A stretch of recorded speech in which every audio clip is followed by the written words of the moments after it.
ఓ ధనుంజయ, నీ రథం అగ్నిదేవుని వరం. అసలు మహాభారతంలో అగ్నిదేవుడు అర్జునుడికి ఇచ్చిన వరం ఏంటో తెలుసుకుందాం.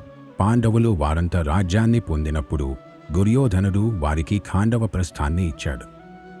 ఇది ఒక అడవి, నివాసానికి అసమర్థమైన భూమిగా ఉండేది. అయితే శ్రీకృష్ణుడు, అర్జునుడు కలిసి ఈ ప్రాంతాన్ని అభివృద్ధి చేయాలని నిశ్చయించుకున్నారు. ఒకరోజు అగ్నిదేవుడు శ్రీకృష్ణుడిని, అర్జునుడిని కలిశాడు.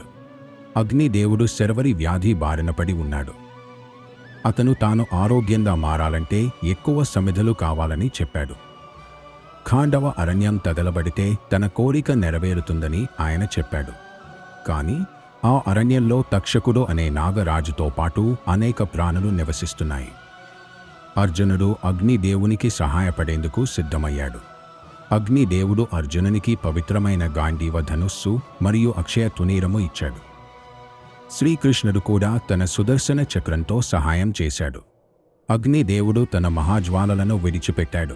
అర్జునుడు మరియు శ్రీకృష్ణుడు అరణ్యాన్ని రక్షించేందుకు వచ్చిన దేవతలు, అసురులను ఎదుర్కొన్నారు. ఇంద్రుడు వర్షాలు కురిపించి అరణ్యాన్ని కాపాడాలని చూశాడు. కానీ అర్జునుడు తన అద్భుతమైన ధనుర్విద్యతో వాటిని అడ్డుకున్నాడు.